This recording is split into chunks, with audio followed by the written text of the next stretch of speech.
Hey everybody, how's it going? I'm here with Mark Aylward, an independent filmmaker from here in Montreal. Thanks for joining me, Mark. I'm excited to speak to you. Yeah, thank you, Rob. Very, very excited myself as well.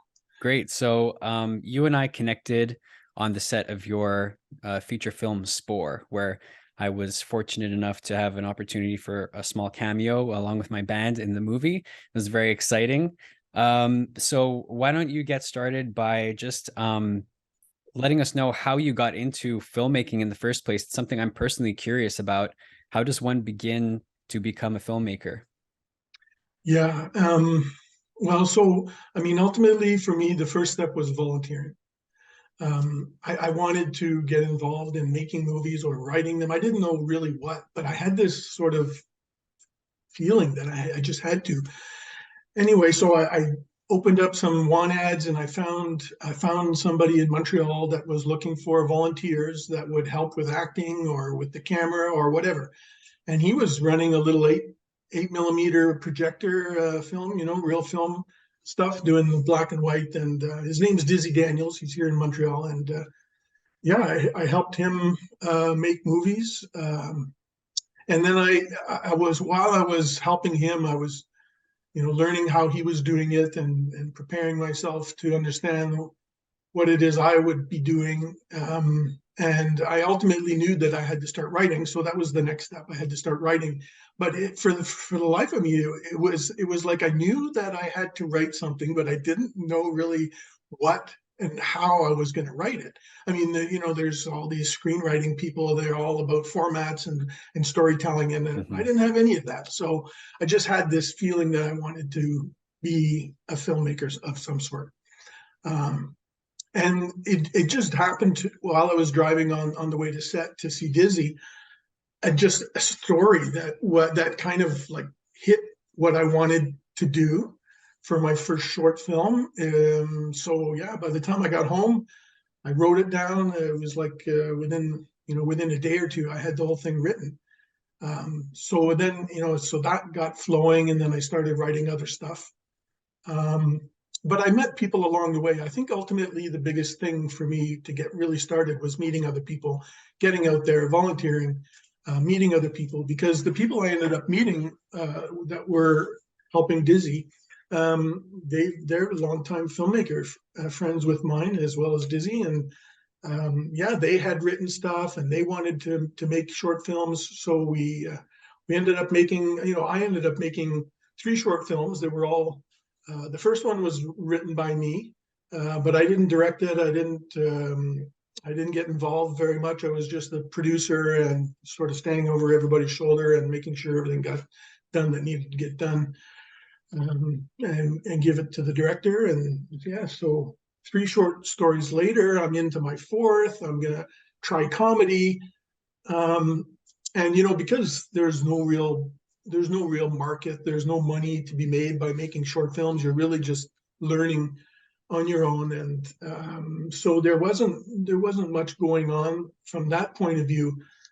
And it's hard, because you ask people to help you. You're not going to make money, so you can't really pay people. Mhm. So and lots of times, so they've got limited experience. Well, that's fine. I have too. It's a learning experience. So, but this comedy, I was a little bit nervous. I said, well, maybe I'll get 2 cameras. That way, if the actors aren't like on for their jokes or whatever, if we can get it from 2 angles, we won't have to redo it and stuff. So there was a lot of things that go on, and it's just endless learning curves. It's just amazing.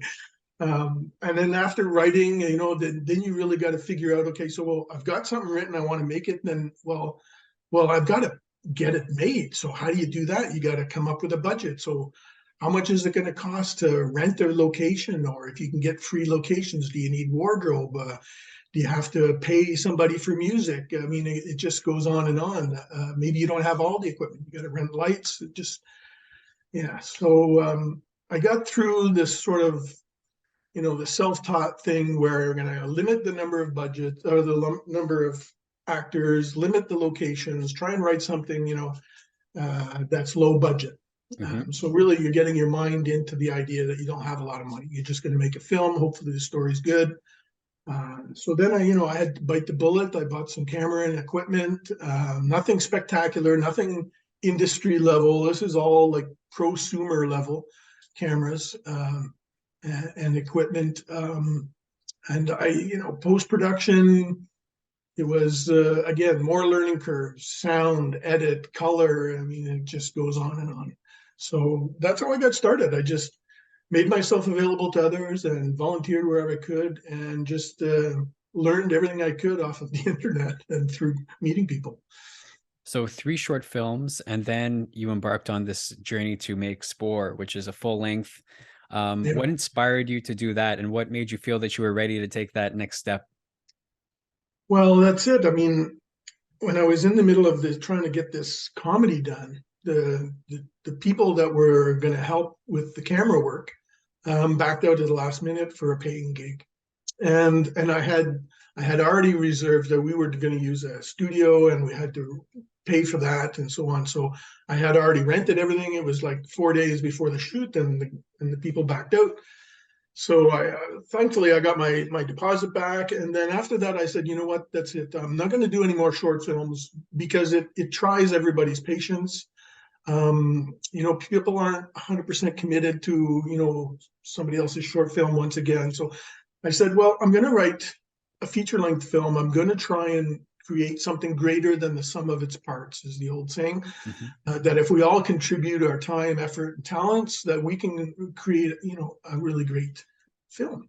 So that was the idea, and I went through all kinds of things to figure out what was I going to do.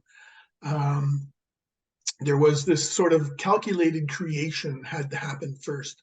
And I went through all the genres of films that I liked. I mean, there's no point in making movies if you don't like the one you're trying to make. For sure, Obviously, you want yeah. to make something you have an affinity for. So I went through all the various genres, and some of them are obvious no-nos for a low budget or self-funded low budget film.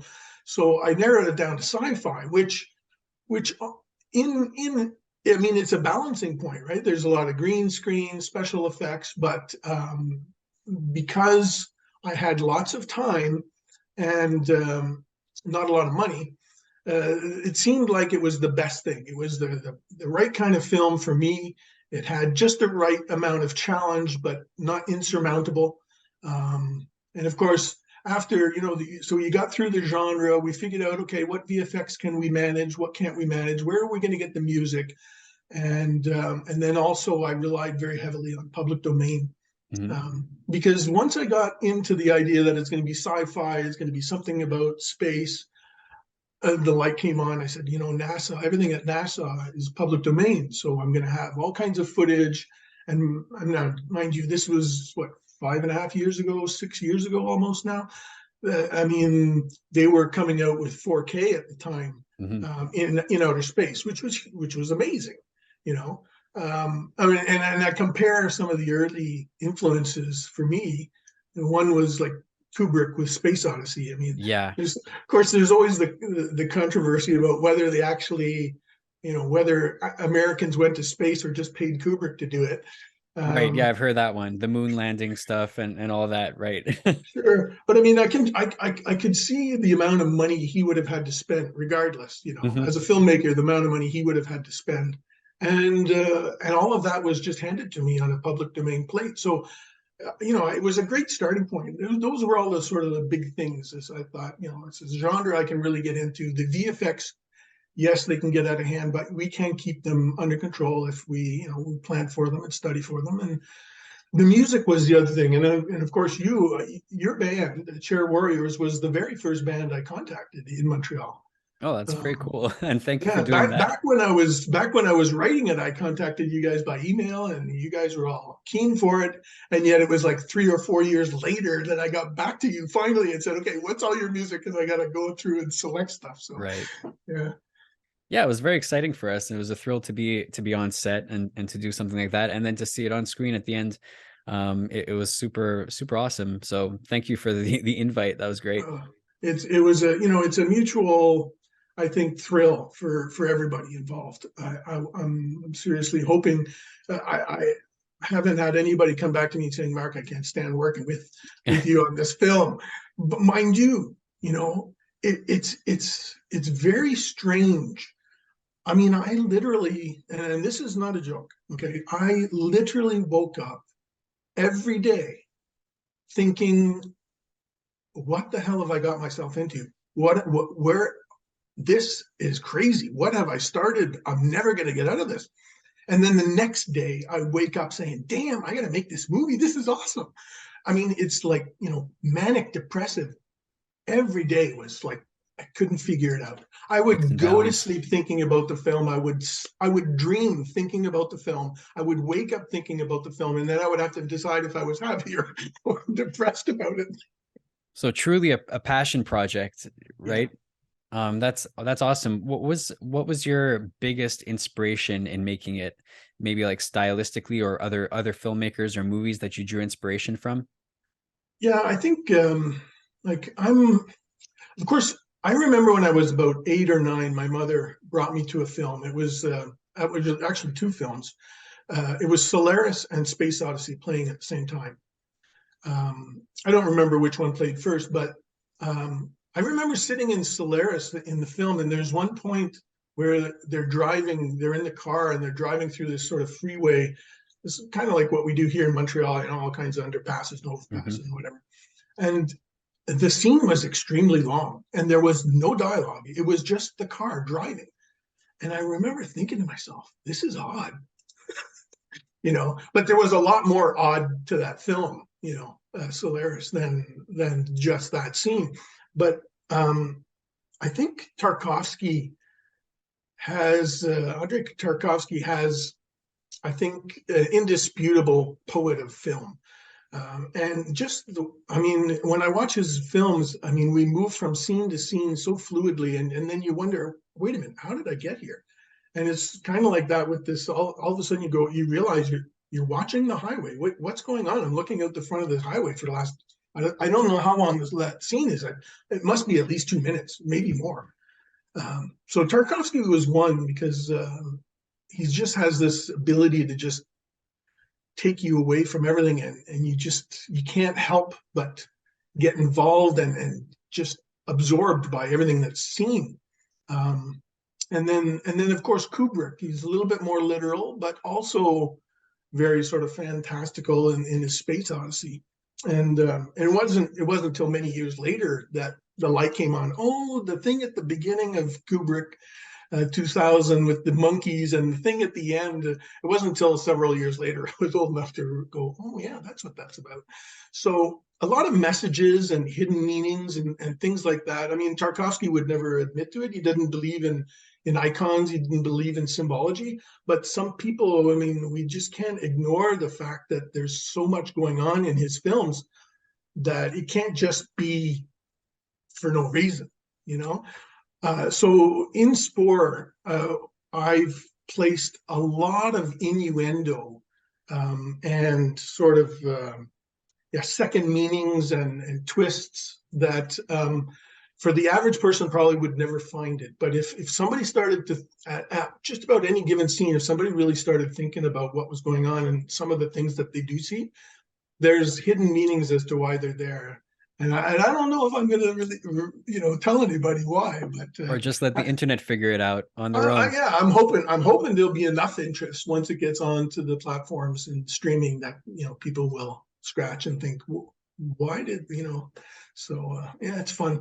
Yeah, and then of course, if it wasn't on Tarkovsky or Kubrick, the other big influences again in the sci-fi venue is Star Trek. I mean, I grew up with Star Trek. I was watching the original episodes on TV when I was 6, Yep. and the Twilight Zone is another one. So It's interesting that you chose sci-fi because of budgetary reasons, and I think that most viewers today would interpret that as like counterintuitive, because so many sci-fi projects these days are huge budget. They're mostly CGI and everything, and you would assume that they cost an exorbitant amount of money. And we take for granted that, decades ago, many of the early sci-fi projects were done without virtually any special effects. It was all practical stuff.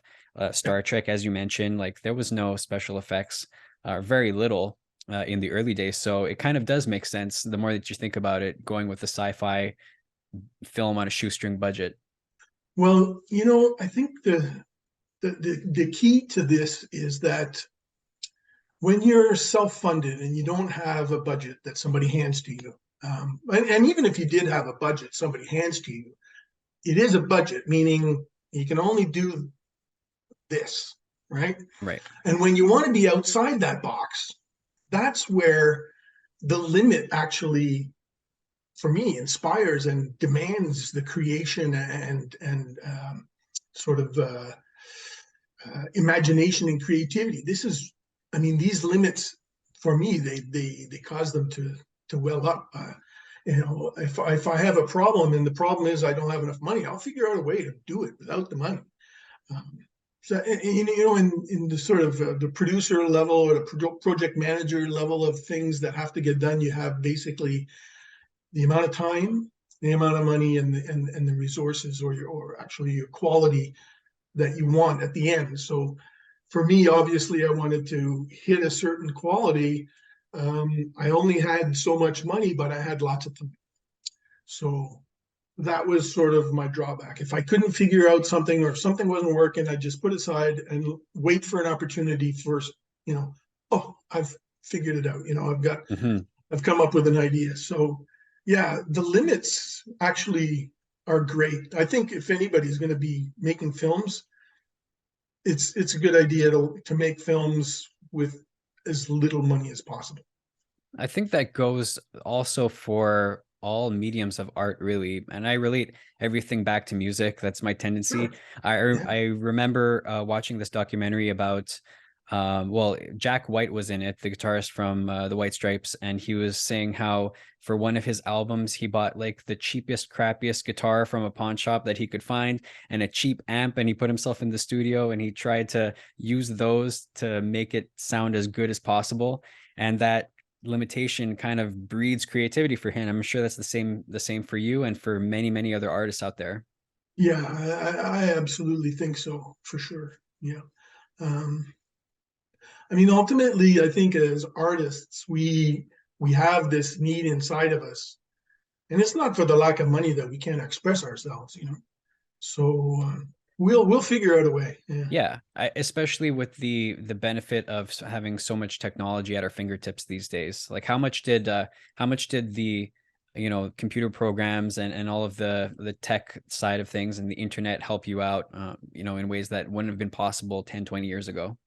No, absolutely. The democratization of filmmaking was a big thing. I purchased a Blackmagic camera. It was a 2.5K. It was used at the time, but back then, which was only about 6 years ago, 7 years ago that I bought it, 8 maybe now. Yeah, that was almost leading edge prosumer, close as you can get without spending 60 grand for a red.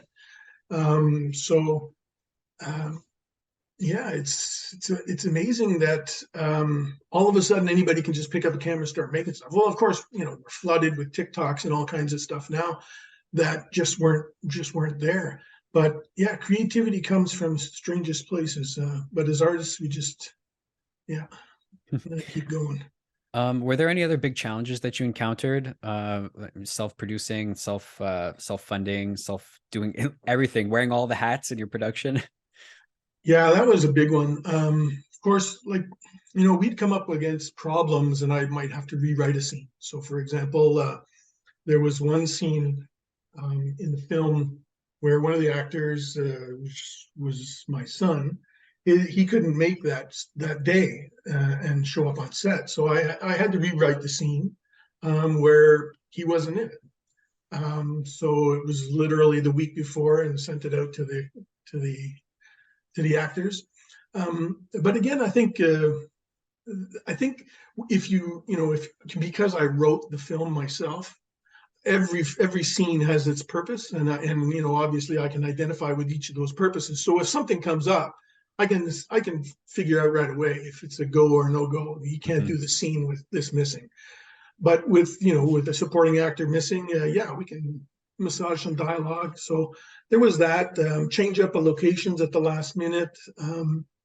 Like I rented the Cosmodome in Laval to do what looks like the the space center where they're watching what's going on with the spaceship taking off and whatnot. Really nice looking set. It was built for that purpose, you know, for entertainment purposes and to look high tech and all that. And I just didn't want to spend the money, so we literally almost no, we literally shot those scenes very last because I just was so convinced that I might come up with a better location that won't cost me any money. So, but I think in the long run, there was the right choice. And when, you know, 3.5, 4 years go by and you realize, Jesus, Mark, what are you talking about? You know, spend $1,000, go out there and use the right location. But at the beginning of the film, spending $1,000 on a location, that was like, what? There's no way. But then you got everything in the can, you know, it's like your last group of scenes. You haven't come up with anything better. You better bite the bullet. So, yeah. But wearing many hats is very difficult. I had to take almost a hands-off approach with the actors in terms of I set them straight on sort of what I was after, and then that was pretty much it. I you know, on the takes if there was something, but pretty much, you know, I just wanted to convey what an everyday Canadian woman who wanted to be an astronaut, what would she be like? You know, she's not a superhero, you know. She's just an ordinary person that's got a lot of dedication and passion. So she went with that, you know. And so I tried to stay not too much in the heads of the actors and more with getting the framing and getting everybody else around the set, getting the shots done and whatnot. So, but it was definitely very trying. I think I'm definitely thinking that I would love to have the right budget. Just here you go, Mark. You're the director. Oh, by the way, you have an AD. You have somebody dedicated to camera and a whole team, and you have a whole team of this. And yeah, that would be just amazing. For sure. It must be, that would make things so much easier to focus on something more specific, like a specific role, and let everybody else take care of the rest. But you did a phenomenal job, you know, with working with what you had. So congratulations on that. Thank you.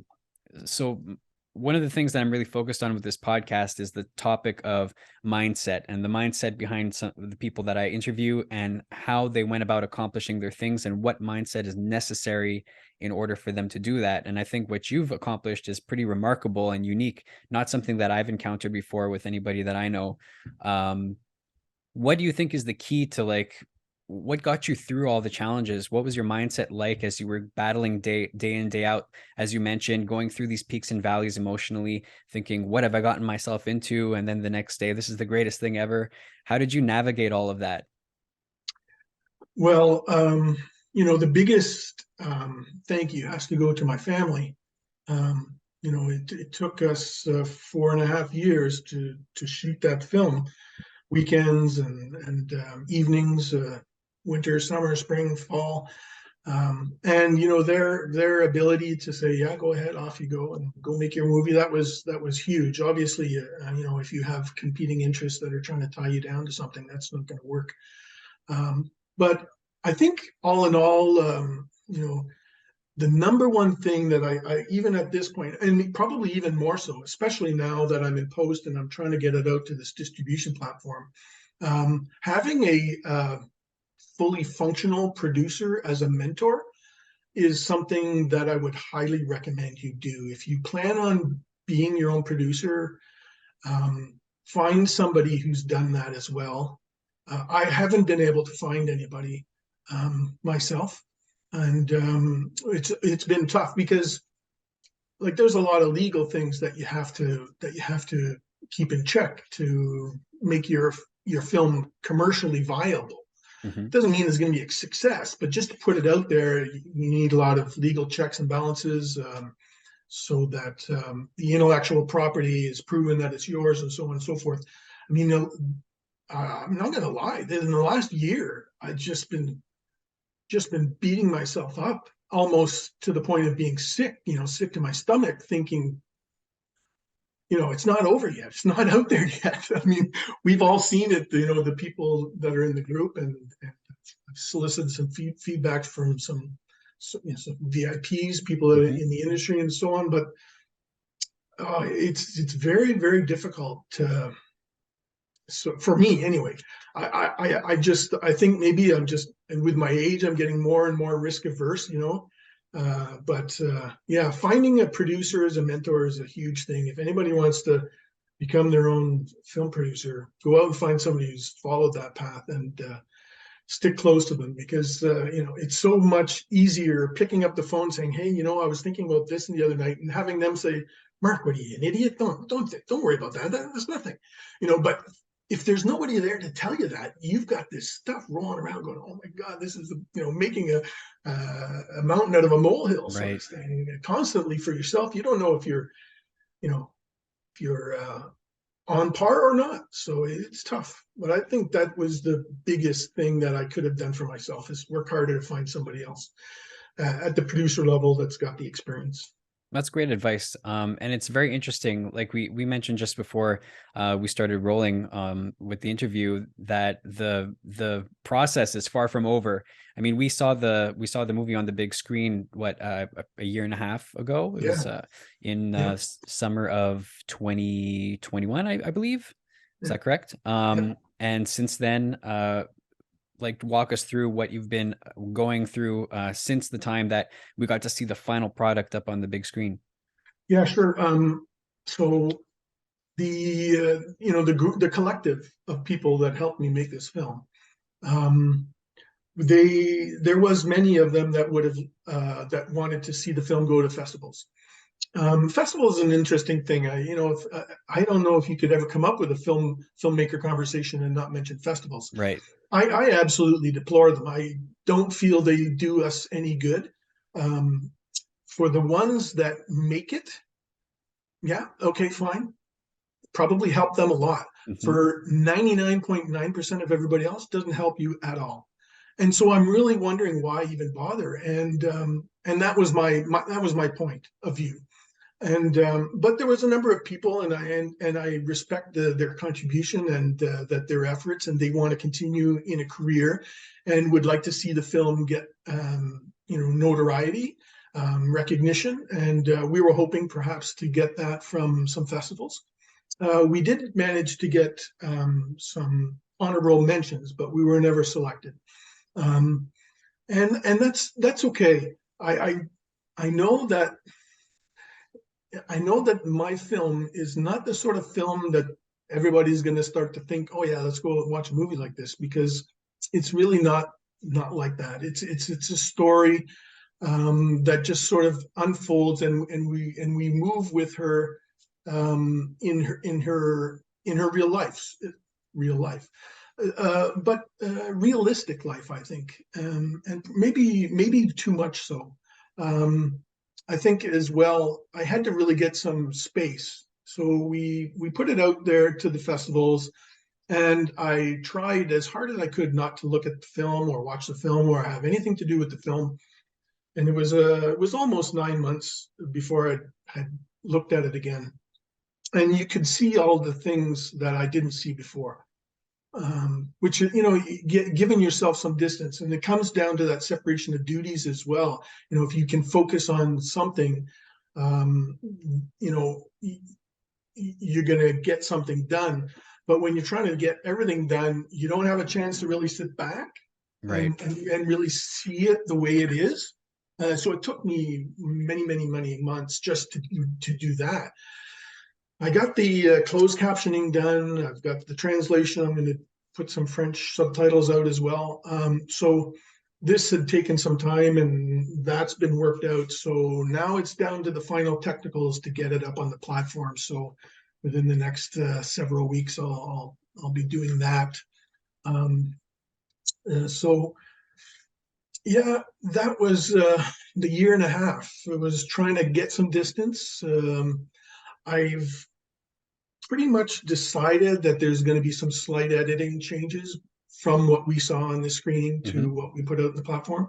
There's some passages that were too long for no reason, and so on and so forth. And that was again because I was doing the editing, and I didn't have a chance to properly sit back and really figure out if the pacing of any given stretch of sequences carried their own weight, you know. And so I'm going to do some tweaks, not huge, um, but little stuff. And I don't even know if it's going to matter. Well, I'm sure it'll matter to you, and I mean that's an important element to it. But it's good to hear that the time away from it gave you a kind of a perspective shift and let you watch it again as more of a viewer and less of a I guess a well the person who was responsible for everything that was going on at the time. Mhm. Um, that's cool. So it will be on streaming, available on streaming for people to watch. That's the goal. There's a company called Film Hub that allows you to upload your own films and do everything on your own. And then once it gets up onto the Film Hub platform, places like Tubi or um, what are some of the others? Roku, not Roku. I think Roku you still have to do it yourself, but Tubi is an example, and a lot of these other streaming platforms in Europe and the little um, we would call boutique sort of streaming places Hmm. and whatnot. They'll go shopping at Film Hub, and then they'll be looking at all of the new films coming in, and so they'll be deciding if Sporre is a film that they want on that platform. So, for example, I won't be releasing it directly to Tubi, but if Tubi finds it on Film Hub and they're interested, then they'll take it and put it up on Film Hub. Oh, cool. I didn't know Yeah, it worked that way. That's very interesting. I want to talk more about streaming, but we had mentioned film festivals, particularly indie film festivals, and yeah. I want to understand a little bit better what the indie movie scene is like, particularly in Canada, because I guess that's well, that's the country that we're operating out of. How would you describe the Canadian movie scene, indie movie scene? Um, and then also on an international level, like what's it like, what's the competition like, and if these festivals aren't really helping small time filmmakers to advance in their careers, then what other avenues are there for people? Um, well, the Canadian indie scene is very interesting, and I think ultimately, I think because it's an art form, it obviously reflects the sort of cultural um, biases, not even biases, cultural tendencies. Influences, yeah. It sort of stems from the people of that region or Hmm. country. Um, and quite honestly, I don't see myself as a person that partakes in an indie movies. We'll call it a scene, but I really I went down to the Niagara Film Festival, um, and it was nice. It was right in the middle of the pandemic. It was one of the first sort of ones you can go and see. Um, I went to see a few movies and talked to some people that I met there. Um, and it's probably me. You know, I don't see a lot of value in festivals, but I suppose if I was the festival um, runner, person running it, they would see themselves as a viable service. They're doing their best to take the submissions and choose the ones they feel are best. Um, but I just find it very difficult. I'm not a classically trained filmmaker. I didn't go to film school. Um, it's a very puzzling industry. Hollywood is it's like you may as well be a million. It may as well be a different planet. Um, but uh, it's personally, there's some people out there that are simply making films, full feature films, and throwing them up on YouTube. I'm not about to say that's a good idea either. I mean, YouTube's an ocean of everything. You Yeah, know, how do people find anything that's of interest? And this is always the problem, right? Because you have these other people, they're curators, whether they're curating for their streaming channel or they're curating for their festival, they're choosing something that means something to them. So ultimately, I think if you were going to go into these smaller indie film festivals, pick one real local. You know, that's probably that's some good meet advice. people. You know, meet people that are in your neighborhood or in your city or depending how big your geography is in your country that are making films. Because whether it's whatever's happening in Europe, whatever's happening down in Hollywood or New York, LA, none of those things matter unless you're there or unless you're working with those people through, so stay real, get out and meet people that are in your area. Right. Apply to festivals that are local as possible. Um, yeah, that would Yeah, be. collaboration with people is often a key thing, and networking too, right? Because the more you can build a community around you, I think the more opportunity there is Oh, yeah, generally for everybody. So I absolutely. think that's great advice too. And going back to your point about filmmakers uploading their stuff on YouTube, I have heard about and seen communities that are based, or YouTube channels that are doing this, like publishing through YouTube, and there's actually a following for that. So I think like you can locate certain pockets of fans online that are passionate about films of different genres, and I'm sure that there's potential in that too. But sounds like there are many different avenues that you can take a project that you've made. Whether it's getting it into theaters or just releasing it online or through streaming platforms. It's very interesting. Yeah. Um, and there's been a lot of debates in maybe 5 years ago about whether or not streaming is here to stay and theaters are going to die. Um, I don't know if I had any sort of romantic ideas that I want my film shown in a theater.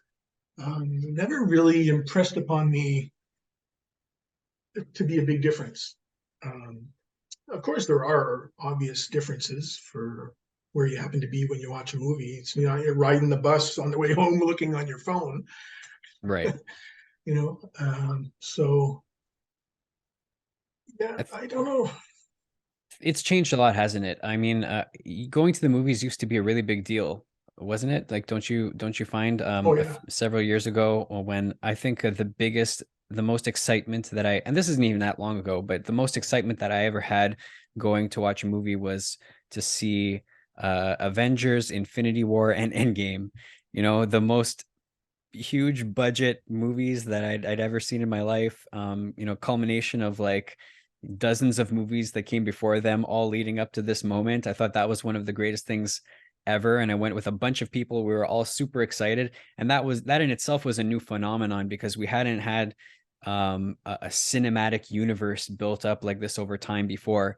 And now, the luster has kind of worn off a little bit, and Marvel movies are going to Disney Plus a couple months after they leave theaters, yeah. and a lot of them are like, okay, I'll wait till that gets on streaming so I can watch it at home and not have to, go out to the theater and catch it. So it seems like a very rapid transition that's happened over the past couple of years. What do you think about that?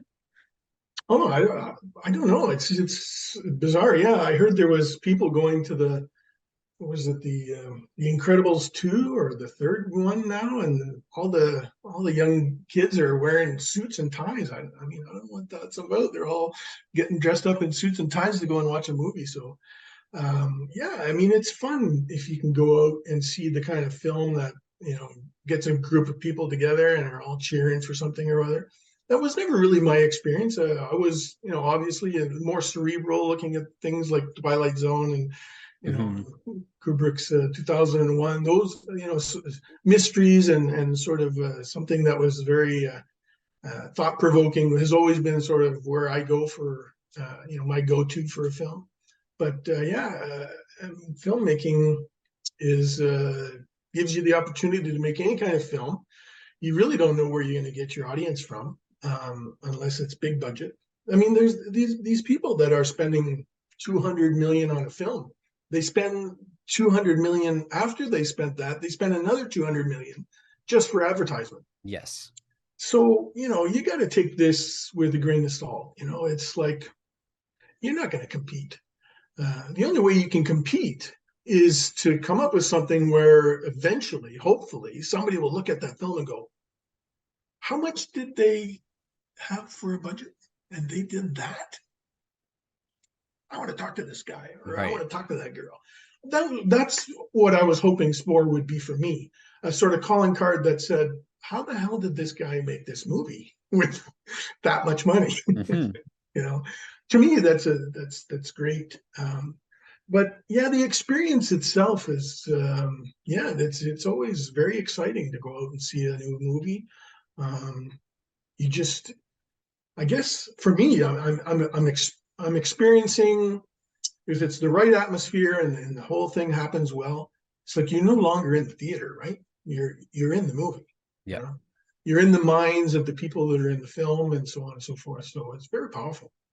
Definitely. And I think that it's refreshing these days to see something that is so um close to home in a lot of ways. That's got a relatable feeling to it because like as I mentioned, the budgets are just getting bigger and the special effects are getting crazier and things are getting more and more unbelievable.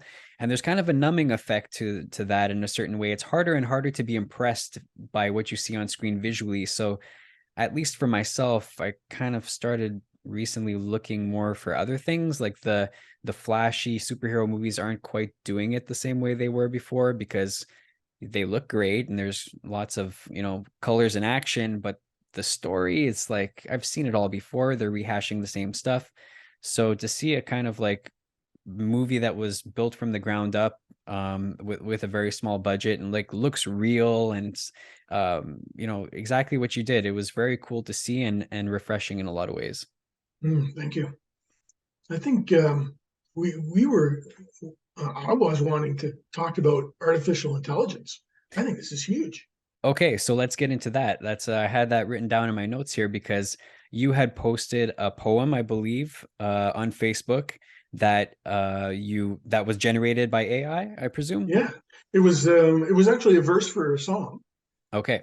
Yeah, and so that verse was very meaningful to me. I think it conveyed a lot of the emotions and the intent in that verse that I was after, and it was created by Chat GPT. And there's a lot of discussion as to whether or not you know AI can help artists. Will they replace artists? I think they're going to be helping artists. Um, People could argue whether or not a song that was written by AI is it my song, or is it the software song? The words, and because it won't just spit it out voluntarily. You have to ask it Right. to make you something, Yeah, and it then it'll go off and requires do it it. requires the prompt in order to generate, and Yeah, everybody's way of asking is different, so therefore the result will be different. yeah, and I mean, just take a director of a film, for example, right? Now, in the quintessential director of the film, he's got very little to do except telling everybody else what to do. So he's prompting everybody else to do everything that they need to do so that when it all comes back in, it's his film, not their film, right? Right. That's an And interesting way of and looking at and it. that's exactly what I did with ChatGPT. I told it something that I wanted it to relate to, and create a new set of lyrics for me based on what I was after. Hmm. So, I mean, in my mind, yeah, it's my song. But the truth be told, I started something, I told it to modify it slightly in a couple of different ways, and that's what it produced. So, but I mean, that was just one thing that I tried, and I thought, oh, I'm pretty happy with the result of that. Um, I think artificial intelligence is going to be huge. I mean, we have it writing lyrics. we can have it write poems. It could write the entire screenplay. There's people out there now doing TikTok videos and short film funny videos that were written by AI. So you got the lyrics, you got poems, you got screenplays. It can generate an image from things you tell it. So it can make, inspiration. It can create an image for something for you to be inspired by, give you a new idea. Yeah, and it not only just a single image, it can do animations and actual, well, films, we might say, motion films. Yep. And now it can also do human speech narration. So it's going to be to the point where, as a director, I can ask the computer to generate all these things and produce an output that I wanted. It's my film. I didn't need to necessarily have to have a human help me make my film. I don't see any difference. That's where the replacing of humans question comes into play, right? Because it's great. It's liberating. You can do more things by yourself. But at the same time, is it limiting opportunities where you could have maybe, asked somebody or invited somebody to collaborate with you where now you don't need to? I'm not sure. Yeah. It's kind of a weird balancing act, isn't it? It's uncharted territory. No, absolutely. I mean, obviously, I don't think we need to they don't have to be mutually exclusive, right? Absolutely. So you can still get a room full of real humans and discuss, your next screenplay that you want to make into a film. And there's a lot of discussion on, that happens before you get into production, and some of them goes back to the writer to change something, right? I mean, this is normal process. So yeah, you can still get a room full of humans, but then have the power of an AI to help inspire not just the individual and replace the group, but to inspire the group and again contribute even more by having the group feed on that and go, oh wait, yeah, so yes, of course I could sit here all by myself. That's no fun. For sure. And I think that's a very healthy way of approaching it too. And I have actually, this is a huge area of interest of mine personally, and I've been experimenting a lot with these things lately, from even professional scenarios where we've had work calls discussing how could we potentially implement Chat GPT into our workflow to help expedite certain processes or whatever, whether it be like editing people's writing or generating ideas, like topic ideas for articles and videos, whatnot.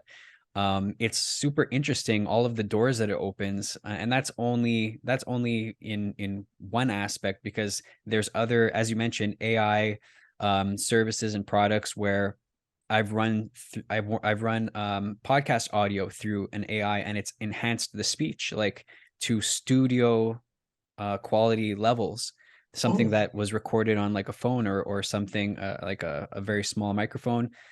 It can make it sound like you're in a podcast studio. That's incredible. Okay, you're gonna after this call, I need your help. You're gonna have to link me up. Actually, well, I will, and I'll tell you right now, it's Adobe Podcast AI. It's completely free and it's amazing to use. So definitely check it out. I'll send you a link, and I'll actually link it in the description of this video. So that's another one. And we mentioned generating images. I actually this week was working on artwork for my band's latest single, which I generated through one of these AI programs. And it's very cool. Like, you generate one image, and then there's other programs that accept images and then generate like offshoots off of them. So like, I made one AI image, fed it into another AI system, got something completely new. And it's incredible the things that you can do now. It's really mind-blowing. And it seems like all of this has really sprung up overnight, because 6 months ago I wasn't hearing so much about all of these things. No, it's true. I think, yes, in the last 6 months, it really has accelerated. I remember when, in that year and a half that I've been trying to distance myself from Sporre while I was out on festivals, I had been busy doing research and starting writing for my next project. And one of the things that that I wanted to consider was having AI help a screenwriter stay focused and stay within the parameter of the sort of storytelling lay of the land. That's been researched and written upon many times over and over on how the structure of a story really, there is a sort of basic fundamental structure to a story that makes it a successful story. The obvious one is the 3-act structure, but then it Yeah, gets into even more details within each act, and some of that sort of structure I thought would be a great thing for AI to help a screenwriter as they're writing, make sort of suggestions or indicate sort of where certain parts of the story may be not fitting in, or so on and so forth. Because now with this chat GPT, they've really got the power to sort of start to understand, written paragraphs, entire, into almost the entire books, I suppose. And I thought, yeah, about a year ago, I was thinking, geez, AI would be perfect to help, the budding screenwriter stay within that sort of nice foundation for screenwriting. definitely. Hey, your next project. Yes, well, I am working on it, but I don't think I'll rely on AI in this sense. I had started. It's in the Viking worlds.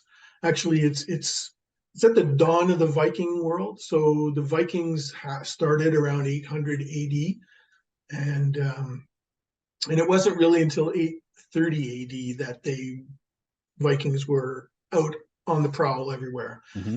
So this first 30 years, 800 to 830, 830, this is the time frame for what I was originally doing research for to write on. And it grew, and then it got complicated, and then it grew some more. And it got to the point where I thought I was looking at writing a trilogy, which was kind of ridiculous, because uh, I'm a nobody writer. Nobody's going to buy a trilogy from somebody who's never written anything other than the one film that they did prior. You still don't have enough oomph to get you accepted as a trilogy writer. So anyway, I thought to myself, well, maybe it's better if I go like episodes, episodic sort of thing. I'll just write the pilot. I'll write the Bible for the other 2 or 3 seasons, and then we'll see if it sells. Oh, cool. So that's kind of where I'm at now. Potential TV series. Hopefully, sure. Have you seen I think it was the History Channel show Vikings? That one was really good. I enjoyed that quite a bit. Yeah, for the last year, I've been scouring everything I can find about Viking mythology, but I'm real again. I think is going back to this sort of realist. I'm trying to write it and imagine it as if you were really living in 800 AD. So I have to figure out what kind of food did they eat? Where did it come from? How long did it take it to grow? Um, how did it get to where it went? What tools did they have? What kind of transportation did they have? And this is obviously in Sweden, Norway, Scandinavia area. They were good shipbuilders, that we knew, Hmm. which is what led to them being Vikings. So there's a lot of research, a lot of things going on, and yeah, it's going to be fun writing it. Well, I imagine that there's some locations in Quebec that probably resemble parts of Norway and Scandinavia. So at least you have your location kind of ironed Yes, out for you. That's not too it's bad. funny because I had gone to Tadoussac for the first time 2 summers ago, and yeah, I was going up the river there, up towards Chicoutimi, I guess it is. Hmm. And the drive up there, yeah, we're talking like huge fjords, and these huge cliffs, and it could easily be, I mean, and if I'd taken some photos that I could show you, there. You would think you were in Norway. You couldn't tell. Absolutely. And it's part of the magic of filmmaking and even television production too. I know a lot of stuff gets filmed in Montreal because we have Mel's studio where they do a lot of green Yeah. screen stuff, right? But even across Canada, there's so many films that are shooting out in BC, out west. I know parts of the Last of Us series, which is airing on HBO now, which is supposed to be set. I think certain sections are set in Boston, but it was actually filmed in Toronto or Vancouver. I can't remember which Canadian city it was, Mm-hmm. but it's pretty awesome that you can, employ these little tricks to transform a place into something that it's not. Yeah, no, absolutely. It's amazing. Um, the I think it was wasn't it Heist with Robert De Niro that they shot in old Montreal as well? Yeah, I think that's true. And so many other, like I think a bunch of the X-Men movies were filmed in Montreal also. Yeah, I don't remember what city they were trying to emulate, but I know they were shot on the streets of downtown Montreal. So that's pretty cool. yeah. Yeah. No, filmmaking is definitely very fun. It's a lot of work, a lot of hours, many hours. People keep asking me, Mark, how much did it cost us? It cost me 4.5 years. Well, time is money, as they say. I mean, right? Yeah, And it costs you it costs you whatever. I mean, it comes down to the passion, right? Money is just numbers. Money is not we need it, but the real value is in the time that you spend on something and the emotional investment, I think, more than the financial investment. yeah. I think the breakthrough mentality has to be, I'm here because I want to be here, and that's all. If you're here because you think you're going to be famous, if you're here because you think you're going to make a lot of money, if you're here because you're going to meet famous people, or none of that stuff happens for the most part Yeah, and I unless think, you're huge. well, it'll happen if you get there, but that only happens if you have the real, genuine intention behind your project, which is to put yourself out there and put your, transpose yourself into your work. So, Yeah. what piece of advice would you leave for budding filmmakers out there who are um, trying to survive and trying to, make it and produce their Mhm. visions? What would you tell them?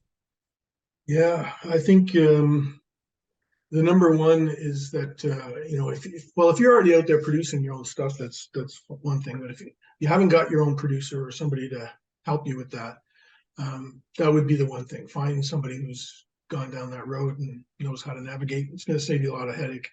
But just filmmaking, independent filmmaking, I think it's like you said. That's how that guitarist there just bought the cheapest guitar and the cheapest amp he could, and just cranked it up and said, "This is what I'm going to do." Yeah, create your own signature. Be yourself. Be who you want to be. And there is no right and wrong. There's just the long road and the short road, and it seems like it's a long road for everybody. That's for sure. And thank you for that advice. It's really, really genuine and heartfelt. So I won't keep you too much longer. Let everybody know where they can follow you, or if there's anything that you wanted to share, anything for people to check out, some of your work or anything like that. Sure. Yeah, you can go to deadringermovies.com. You can find us on Facebook at Dead Ringer Movies, and you can find the Sporre page as well. And yeah, that would be. I'm also on Twitter, although I'm having less and less fun on Twitter lately. Well, Twitter's not the most positive environments even on a good day. So I I'd know it's crazy. The culture in Twitter seems to be, really, you just said that? I'm just going to blow you up. Yeah, I know you have to be careful with what you expose yourself to on that's probably one of the more toxic social media platforms out there, but there's good stuff to be found. You just have to, avert your eyes. It's tempting to look into the darkness, right? Not necessarily good for you though. Yeah. Thank All you right. very much, Rob. It's my pleasure. Thank you so much for joining me. And we'll talk again soon. And I look forward to hearing more updates about Sporre and your future projects. Thank you very much. All right. Take care, Mark. Bye, everyone.